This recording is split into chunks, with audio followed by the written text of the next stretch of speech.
The Man with Two Beards. By G.K. Chesterton.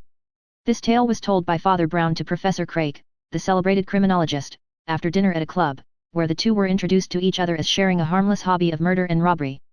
But, as Father Brown's version rather minimized his own part in the matter, it is here retold in a more impartial style. It arose out of a playful passage of arms, in which the professor was very scientific and the priest rather skeptical. "My good sir," said the professor in remonstrance, "don't you believe that criminology is a science?" "I'm not sure," replied Father Brown. "Do you believe that hagiology is a science?" "What's that?" asked the specialist sharply. "No, it's not the study of hags, and has nothing to do with burning witches," said the priest, smiling. "It's the study of holy things, saints and so on. You see, the Dark Ages tried to make a science about good people. But our own humane and enlightened age is only interested in a science about bad ones. Yet I think our general experience is that every conceivable sort of man has been a saint. And I suspect you will find, too, that every conceivable sort of man has been a murderer." "Well, we believe murderers can be pretty well classified," observed Craik. "The list sounds rather long and dull, but I think it's exhaustive. First, all killing can be divided into rational and irrational, and we'll take the last first, because they are much fewer. There is such a thing as homicidal mania, or love of butchery in the abstract. There is such a thing as irrational antipathy, though it's very seldom homicidal. Then we come to the true motives. Of these, some are less rational in the sense of being merely romantic and retrospective. Acts of pure revenge are acts of hopeless revenge. Thus a lover will sometimes kill a rival he could never supplant, or a rebel assassinate a tyrant after the conquest is complete. But, more often, even these acts have a rational explanation. They are hopeful murders. They fall into the larger section of the second division, of what we may call prudential crimes. These, again, fall chiefly under two descriptions. A man kills either in order to obtain what the other man possesses, either by theft or inheritance, or to stop the other man from acting in some way, as in the case of killing a blackmailer or a political opponent, or, in the case of a rather more passive obstacle, a husband or wife whose continued functioning, as such, interferes with other things. We believe that classification is pretty thoroughly thought out and, properly applied, covers the whole ground. But I'm afraid that it perhaps sounds rather dull. I hope I'm not boring you." "Not at all," said Father Brown. "If I seemed a little absent-minded I must apologize. The truth is, I was thinking of a man I once knew. He was a murderer, but I can't see where he fits into your museum of murderers. He was not mad, nor did he like killing. He did not hate the man he killed, he hardly knew him, and certainly had nothing to avenge on him. The other man did not possess anything that he could possibly want. The other man was not behaving in any way which the murderer wanted to stop. The murdered man was not in a position to hurt or hinder or even affect the murderer in any way. There was no woman in the case. There were no politics in the case. This man killed a fellow creature who was practically a stranger, and that for a very strange reason, which is possibly unique in human history. And so, in his own more conversational fashion, he told the story. The story may well begin in a sufficiently respectable setting, at the breakfast table of a worthy though wealthy suburban family named Banks, where the normal discussion of the newspaper had, for once, been silenced by the discussion about a mystery near home. Such people are sometimes accused of gossip about their neighbors, but they are in that matter almost inhumanly innocent. Rustic villagers tell tales about their neighbors, true and false, but the curious culture of the modern suburb will believe anything it is told in the papers about the wickedness of the Pope, or the martyrdom of the King of the Cannibal Islands, and, in the excitement of these topics, never knows what is happening next door. In this case, however, the two forms of interest actually coincided in a coincidence of thrilling intensity. Their own suburb had actually been mentioned in their favorite newspaper. It seemed to them like a new proof of their own existence when they saw the name in print. It was almost as if they had been unconscious and invisible before, and now they were as real as the King of the Cannibal Islands. It was stated in the paper that a once famous criminal, known as Michael Moonshine, and many other names that were presumably not his own, had recently been released after a long term of imprisonment for his numerous burglaries, that his whereabouts was being kept quiet, but that he was believed to have settled down in the suburb in question, which we will call for convenience Chisham. A resume of some of his famous and daring exploits and escapes was given in the same issue. For it is a character of that kind of press, intended for that kind of public, that it assumes that its reader have no memories. While the peasant will remember an outlaw like Robin Hood or Rob Roy for centuries, the clerk will hardly remember the name of the criminal about whom he argued in trams and tubes 2 years before. Yet, Michael Moonshine had really shown some of the heroic rascality of Rob Roy or Robin Hood. He was worthy to be turned into legend and not merely into news. He was far too capable a burglar to be a murderer. But his terrific strength and the ease with which he knocked policemen over like ninepins, stunned people and bound and gagged them, gave something almost like a final touch of fear or mystery to the fact that he never killed them. People almost felt that he would have been more human if he had. Mr. Simon Banks, the father of the family, was at once better read and more old-fashioned than the rest. He was a sturdy man, with a short grey beard and a brow barred with wrinkles. He had a turn for anecdotes and reminiscence, and he distinctly remembered the days when Londoners had lain awake listening for Mike Moonshine as they did for Spring-Heeled Jack. Then there was his wife, a thin, dark lady. There was a sort of acid elegance about her, for her family had much more money than her husband's, if rather less education, and she even possessed a very valuable emerald necklace upstairs, that gave her a right to prominence in a discussion about thieves. There was his daughter, Opal, who was also thin and dark and supposed to be psychic, at any rate, by herself, for she had little domestic encouragement. Spirits of an ardently astral turn will be well advised not to materialize as members of a large family. There was her brother John, a burly youth, particularly boisterous in his indifference to her spiritual development, and otherwise distinguishable only by his interest in motor cars. He seemed to be always in the act of selling one car and buying another, and by some process, hard for the economic theorist to follow, it was always possible to buy a much better article by selling the one that was damaged or discredited. There was his brother Philip, a young man with dark curly hair, distinguished by his attention to dress, which is doubtless part of the duty of a stockbroker's clerk, but, as the stockbroker was prone to hint, hardly the whole of it. Finally, there was present at this family scene his friend, Daniel Devine, who was also dark and exquisitely dressed, but bearded in a fashion that was somewhat foreign, and therefore, for many, slightly menacing. It was Devine who had introduced the topic of the newspaper paragraph, tactfully insinuating so effective an instrument of distraction at what looked like the beginning of a small family quarrel, for the psychic lady had begun the description of a vision she had had of pale faces floating in empty night outside her window, and John Banks was trying to roar down this revelation of a higher state with more than his usual heartiness. But the newspaper reference to their new and possibly alarming neighbor soon put both controversialists out of court. "How frightful!" cried Mrs. Banks.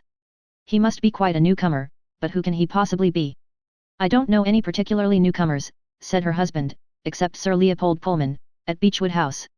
"My dear," said the lady, "how absurd you are, Sir Leopold." Then, after a pause, she added, "If anybody suggested his secretary now, that man with the whiskers, I've always said, ever since he got the place Philip ought to have had." "Nothing doing," said Philip languidly, making his sole contribution to the conversation. "Not good enough." "The only one I know," observed Devine, "is that man called Carver, who is stopping at Smith's farm. He lives a very quiet life, but he's quite interesting to talk to. I think John has had some business with him." "Knows a bit about cars," conceded the monomaniac John. "He'll know a bit more when he's been in my new car." Devine smiled slightly. Everybody had been threatened with the hospitality of John's new car. Then he added reflectively, "That's a little what I feel about him. He knows a lot about motoring and travelling, and the active ways of the world, and yet he always stays at home pottering about round old Smith's beehives. Says he's only interested in bee culture, and that's why he's staying with Smith. It seems a very quiet hobby for a man of his sort. However, I've no doubt John's car will shake him up a bit."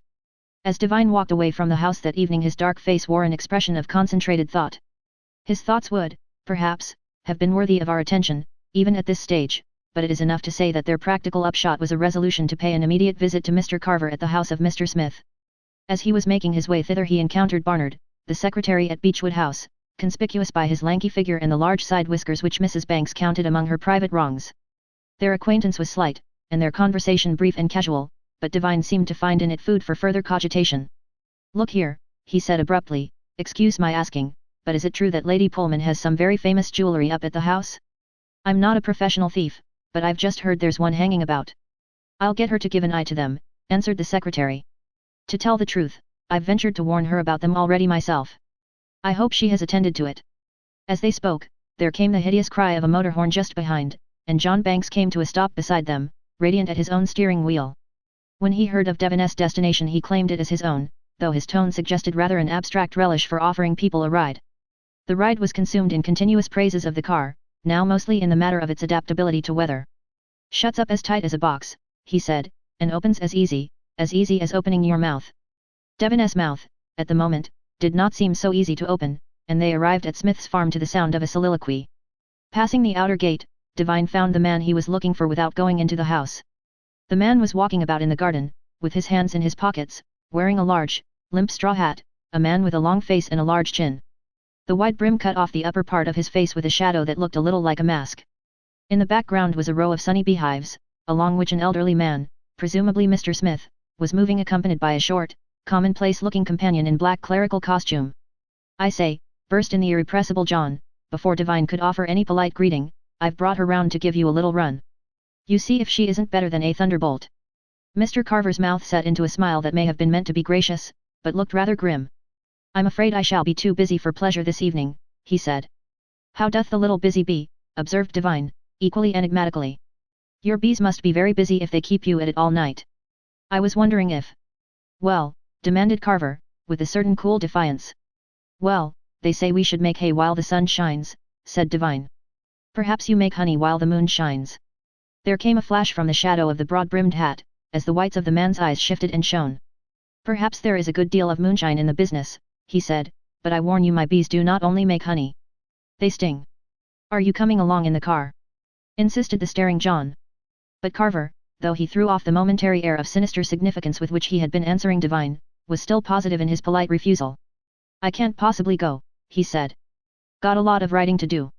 Perhaps you'd be kind enough to give some of my friends a run, if you want a companion."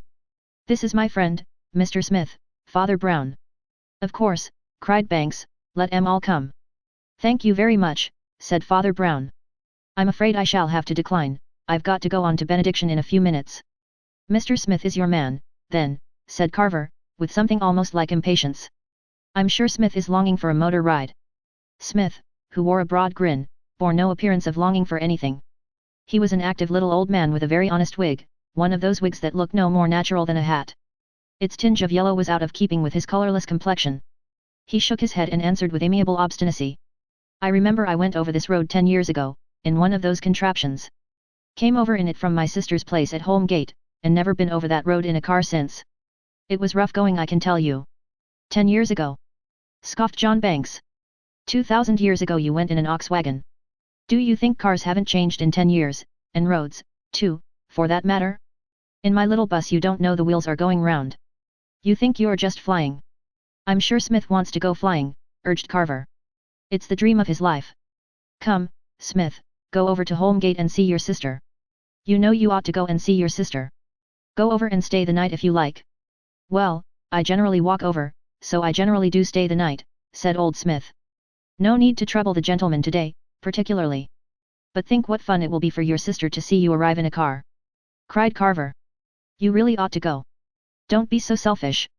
"That's it," assented Banks, with buoyant benevolence. "Don't you be selfish. It won't hurt you. You aren't afraid of it, are you?" "Well," said Mr. Smith, blinking thoughtfully, "I don't want to be selfish, and I don't think I'm afraid. I'll come with you if you put it that way."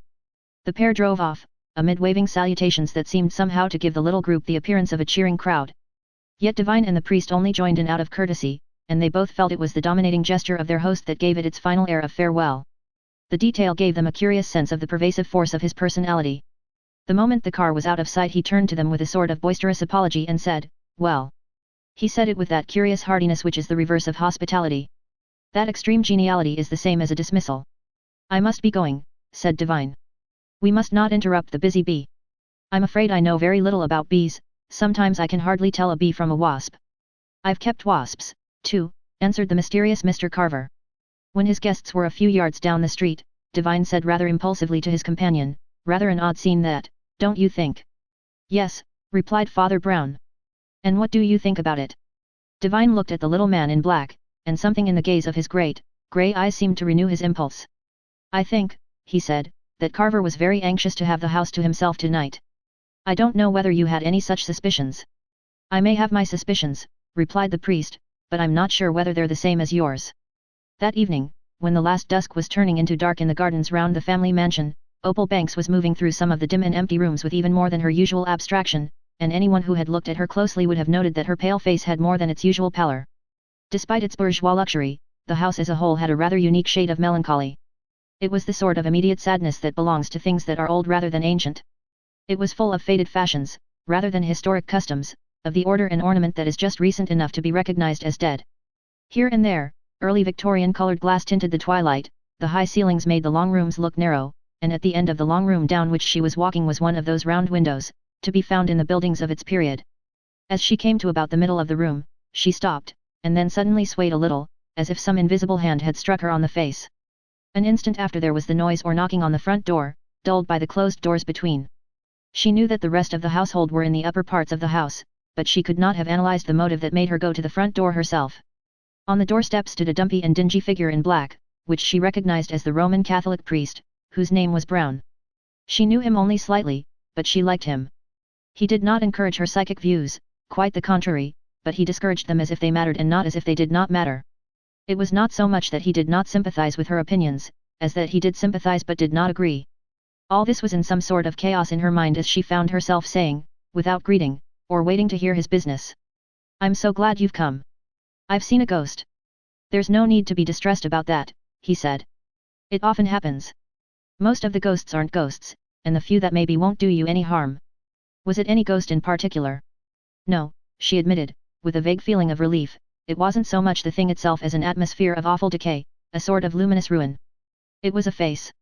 A face at the window. But it was pale and goggling, and looked like the picture of Judas." "Well, some people do look like that," reflected the priest, "and I dare say they look in at windows, sometimes. May I come in and see where it happened?" When she returned to the room with the visitor, however, other members of the family had assembled, and those of a less psychic habit had thought it convenient to light the lamps. In the presence of Mrs. Banks, Father Brown assumed a more conventional civility, and apologized for his intrusion. "I'm afraid it is taking a liberty with your house, Mrs. Banks," he said. "But I think I can explain how the business happens to concern you. I was up at the Pullman's place just now, when I was rung up and asked to come round here to meet a man who is coming to communicate something that may be of some moment to you. I should not have added myself to the party, only I am wanted, apparently, because I am a witness to what has happened up at Beechwood. In fact, it was I who had to give the alarm." "What has happened?" repeated the lady. "There has been a robbery up at Beechwood House," said Father Brown, gravely, "a robbery, and what I fear is worse. Lady Pullman's jewels have gone, and her unfortunate secretary, Mr. Barnard, was picked up in the garden, having evidently been shot by the escaping burglar." "That man," ejaculated the lady of the house. "I believe he was." She encountered the grave gaze of the priest, and her words suddenly went from her, she never knew why. "I communicated with the police," he went on, "and with another authority interested in this case, and they say that even a superficial examination has revealed footprints and fingerprints and other indications of a well-known criminal." At this point, the conference was for a moment disturbed, by the return of John Banks, from what appeared to be an abortive expedition in the car. Old Smith seemed to have been a disappointing passenger, after all. "Funked it, after all, at the last minute," he announced with noisy disgust. "Bolted off while I was looking at what I thought was a puncture. Last time I'll take one of these yokels." But his complaints received small attention in the general excitement that gathered round Father Brown and his news. "Somebody will arrive in a moment," went on the priest, with the same air of weighty reserve, "who will relieve me of this responsibility. When I have confronted you with him I shall have done my duty as a witness in a serious business. It only remains for me to say that a servant up at Beechwood House told me that she had seen a face at one of the windows." "I saw a face," said Opal, "at one of our windows." "Oh, you are always seeing faces," said her brother John roughly. "It is as well to see facts even if they are faces," said Father Brown equably, "and I think the face you saw." Another knock at the front door sounded through the house, and a minute afterwards the door of the room opened and another figure appeared. Devine half rose from his chair at the sight of it. It was a tall, erect figure, with a long, rather cadaverous face, ending in a formidable chin. The brow was rather bald, and the eyes bright and blue, which Devine had last seen obscured with a broad straw hat. "Pray don't let anybody move," said the man called Carver, in clear and courteous tones. But to Devine's disturbed mind the courtesy had an ominous resemblance to that of a brigand who holds a company motionless with a pistol. "Please sit down, Mr. Devine," said Carver, "and, with Mrs. Banks's permission, I will follow your example. My presence here necessitates an explanation. I rather fancy you suspected me of being an eminent and distinguished burglar." "I did," said Devine grimly. "As you remarked," said Carver, "it is not always easy to know a wasp from a bee." After a pause, he continued, "I can claim to be one of the more useful, though equally annoying, insects. I am a detective, and I have come down to investigate an alleged renewal of the activities of the criminal calling himself Michael Moonshine. Jewel robberies were his speciality, and there has just been one of them at Beechwood House, which, by all the technical tests, is obviously his work. Not only do the prints correspond, but you may possibly know that when he was last arrested, and it is believed on other occasions also, he wore a simple but effective disguise of a red beard and a pair of large horn-rimmed spectacles." Opal Banks leaned forward fiercely. "That was it," she cried in excitement, "that was the face I saw, with great goggles and a red, ragged beard like Judas. I thought it was a ghost." "That was also the ghost the servant at Beechwood saw," said Carver dryly. He laid some papers and packages on the table, and began carefully to unfold them.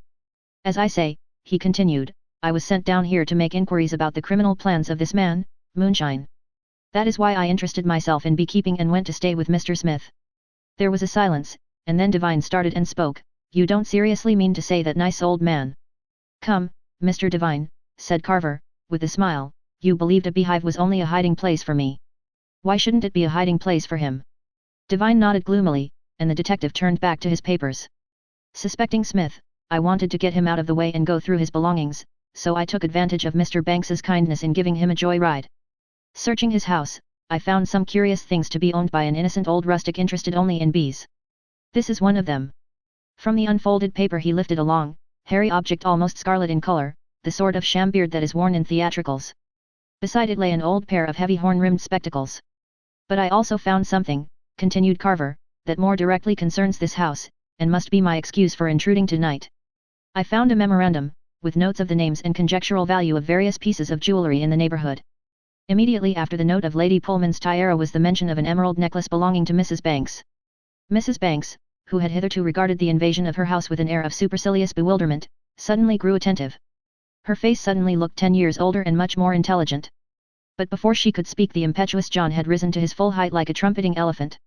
"And the tiara's gone already," he roared, "and the necklace, I'm going to see about that necklace." "Not a bad idea," said Carver, as the young man rushed from the room, "though, of course, we've been keeping our eyes open since we've been here. Well, it took me a little time to make out the memorandum, which was in cipher, and Father Brown's telephone message from the house came as I was near the end. I asked him to run round here first with the news, and I would follow, and so." His speech was sundered by a scream. Opal was standing up and pointing rigidly at the round window. "There it is again!" she cried. For a moment they all saw something that cleared the lady of the charges of lying and hysteria not uncommonly brought against her. Thrust out of the slate-blue darkness without, the face was pale, or, perhaps, blanched by pressure against the glass, and the great, glaring eyes, encircled as with rings, gave it rather the look of a great fish out of the dark blue sea nosing at the porthole of a ship. But the gills or fins of the fish were a coppery red, they were, in truth, fierce red whiskers and the upper part of a red beard. The next moment it had vanished. Divine had taken a single stride towards the window when a shout resounded through the house, a shout that seemed to shake it. It seemed almost too deafening to be distinguishable as words, yet it was enough to stop Divine in his stride, and he knew what had happened. "Necklace gone!" shouted John Banks, appearing huge and heaving in the doorway, and almost instantly vanishing again with the plunge of a pursuing hound. "Thief was at the window just now!" cried the detective, who had already darted to the door, following the headlong John, who was already in the garden. "Be careful," wailed the lady, "they have pistols and things." "So have I," boomed the distant voice of the dauntless John out of the dark garden. Divine had, indeed, noticed as the young man plunged past him that he was defiantly brandishing a revolver, and hoped there would be no need for him to so defend himself. But even as he had the thought, came the shock of 2 shots, as if one answered the other, and awakened a wild flock of echoes in that still suburban garden. They flapped into silence. "Is John dead?" asked Opal in a low, shuddering voice. Father Brown had already advanced deeper into the darkness, and stood with his back to them, looking down at something. It was he who answered her. "No," he said, "it is the other." Carver had joined him, and for a moment the two figures, the tall and the short, blocked out what view the fitful and stormy moonlight would allow.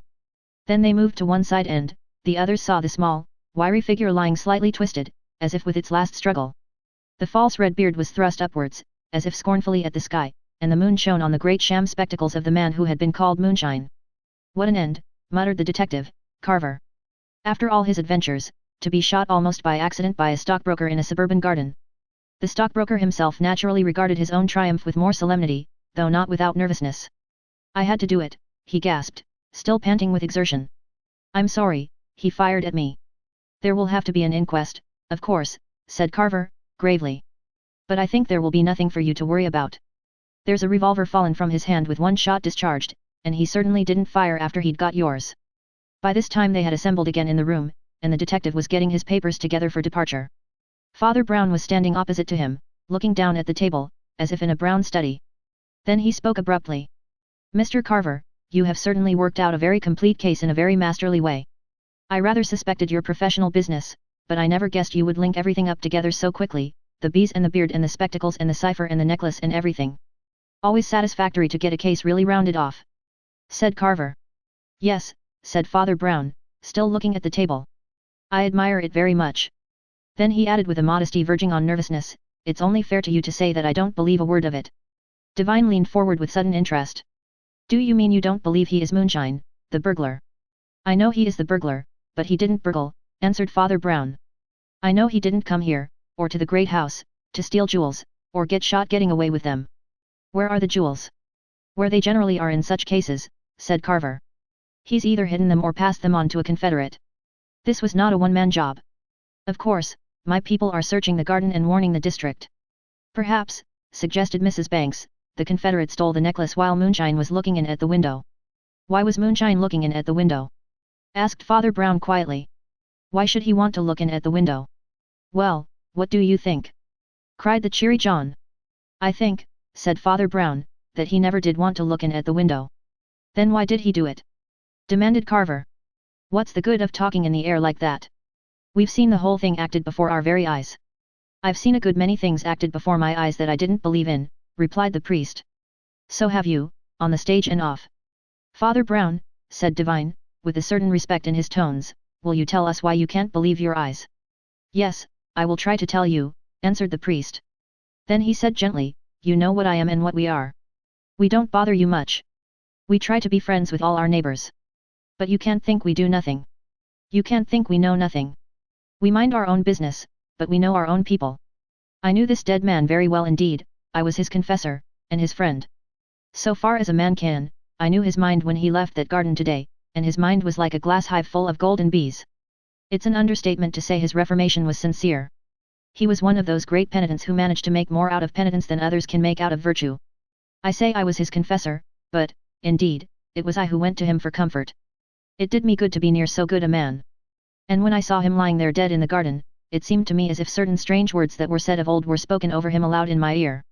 They might well be, for if ever a man went straight to heaven, it might be he." "Hang it all," said John Banks restlessly, "after all, he was a convicted thief."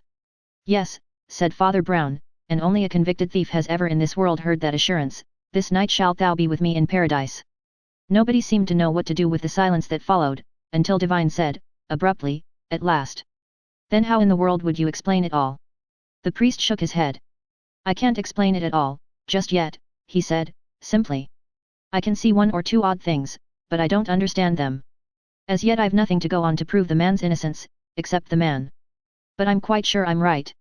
He sighed, and put out his hand for his big, black hat. As he removed it he remained gazing at the table with rather a new expression, his round, straight-haired head cocked at a new angle. It was rather as if some curious animal had come out of his hat, as out of the hat of a conjurer. But the others, looking at the table, could see nothing there but the detective's documents and the tawdry old property beard and spectacles. "Lord bless us," muttered Father Brown, "and he's lying outside dead, in a beard and spectacles." He swung round suddenly upon Divine. "Here's something to follow up, if you want to know. Why did he have two beards?" With that he bustled in his undignified way out of the room, but Divine was now devoured with curiosity, and pursued him into the front garden. "I can't tell you now," said Father Brown. "I'm not sure, and I'm bothered about what to do. Come round and see me tomorrow, and I may be able to tell you the whole thing. It may already be settled for me, and, did you hear that noise?" "A motor car starting," remarked Divine. "Mr. John Banks's motor car," said the priest. "I believe it goes very fast." "He certainly is of that opinion," said Divine, with a smile. "It will go far, as well as fast, tonight," said Father Brown. "And what do you mean by that?" demanded the other. "I mean it will not return," replied the priest. "John Banks suspected something of what I knew from what I said. John Banks has gone and the emeralds and all the other jewels with him." Next day, Divine found Father Brown moving to and fro in front of the row of beehives, sadly, but with a certain serenity. "I've been telling the bees," he said. "You know one has to tell the bees. Those singing masons building roofs of gold. What a line!" Then more abruptly, "He would like the bees looked after. I hope he doesn't want the human beings neglected, when the whole swarm is buzzing with curiosity," observed the young man. "You were quite right when you said that Banks was gone with the jewels, but I don't know how you knew, or even what there was to be known." Father Brown blinked benevolently at the beehives and said, "One sort of stumbles on things, and there was one stumbling block at the start. I was puzzled by poor Barnard being shot up at Beechwood House. Now, even when Michael was a master criminal, he made it a point of honor, even a point of vanity, to succeed without any killing. It seemed extraordinary that when he had become a sort of saint he should go out of his way to commit the sin he had despised when he was a sinner. The rest of the business puzzled me to the last. I could make nothing out of it, except that it wasn't true. Then I had a belated gleam of sense when I saw the beard and goggles and remembered the thief had come in another beard with other goggles. Now, of course, it was just possible that he had duplicates, but it was at least a coincidence that he used neither the old glasses nor the old beard, both in good repair. Again, it was just possible that he went out without them and had to procure new ones, but it was unlikely. There was nothing to make him go motoring with Banks at all. If he was really going burgling, he could have taken his outfit easily in his pocket. Besides, beards don't grow on bushes. He would have found it hard to get such things anywhere in the time. No, the more I thought of it the more I felt there was something funny about his having a completely new outfit. And then the truth began to dawn on me by reason, which I knew already by instinct. He never did go out with Banks with any intention of putting on the disguise. He never did put on the disguise. Somebody else manufactured the disguise at leisure, and then put it on him. Put it on him, repeated Divine. How the devil could they? Let us go back, said Father Brown, and look at the thing through another window, the window through which the young lady saw the ghost. The ghost? Repeated the other, with a slight start. She called it the ghost, said the little man with composure, and perhaps she was not so far wrong. It's quite true that she is what they call psychic. Her only mistake is in thinking that being psychic is being spiritual. Some animals are psychic, anyhow, she is a sensitive, and she was right when she felt that the face at the window had a sort of horrible halo of deathly things. You mean, began Divine. I mean it was a dead man who looked in at the window, said Father Brown. It was a dead man who crawled round more than one house, looking in at more than one window. Creepy, wasn't it? But in one way it was the reverse of a ghost, for it was not the antic of the soul freed from the body. It was the antic of the body freed from the soul. He blinked again at the beehive and continued, but, I suppose, the shortest explanation is to take it from the standpoint of the man who did it. You know the man who did it? John Banks. The very last man I should have thought of, said Divine. The very first man I thought of, said Father Brown, in so far as I had any right to think of anybody. My friend, there are no good or bad social types or trades. Any man can be a murderer like poor John, any man, even the same man, can be a saint like poor Michael. But if there is one type that tends at times to be more utterly godless than another, it is that rather brutal sort of businessman. He has no social ideal, let alone religion, he has neither the gentleman's traditions nor the trade unionist's class loyalty. All his boasts about getting good bargains were practically boasts of having cheated people. His snubbing of his sister's poor little attempts at mysticism was detestable. Her mysticism was all nonsense, but he only hated spiritualism because it was spirituality. Anyhow, there's no doubt he was the villain of the piece. The only interest is in a rather original piece of villainy. It was really a new and unique motive for murder. It was the motive of using the corpse as a stage property, a sort of hideous doll or dummy. At the start he conceived a plan of killing Michael in the motor, merely to take him home and pretend to have killed him in the garden. But all sorts of fantastic finishing touches followed quite naturally from the primary fact, that he had at his disposal in a closed car at night the dead body of a recognized and recognizable burglar. He could leave his fingerprints and footprints, he could lean the familiar face against windows and take it away. You will notice that moonshine ostensibly appeared and vanished while Banks was ostensibly out of the room looking for the emerald necklace. Finally, he had only to tumble the corpse onto the lawn, fire a shot from each pistol, and there he was. It might never have been found out but for a guess about the two beards. Why had your friend Michael kept the old beard? Divine said thoughtfully. That seems to me questionable. To me, who knew him, it seems quite inevitable, replied Father Brown. His whole attitude was like that wig that he wore. There was no disguise about his disguises. He didn't want the old disguise anymore, but he wasn't frightened of it, he would have felt it false to destroy the false beard. It would have been like hiding, and he was not hiding. He was not hiding from God, he was not hiding from himself. He was in the broad daylight. If they'd taken him back to prison, he'd still have been quite happy. He was not whitewashed, but washed white. There was something very strange about him, almost as strange as the grotesque dance of death through which he was dragged after he was dead. When he moved to and fro smiling among these beehives, even then, in a most radiant and shining sense, he was dead. He was out of the judgment of this world. There was a short pause, and then Divine shrugged his shoulders and said, "It all comes back to bees and wasps looking very much alike in this world, doesn't it?"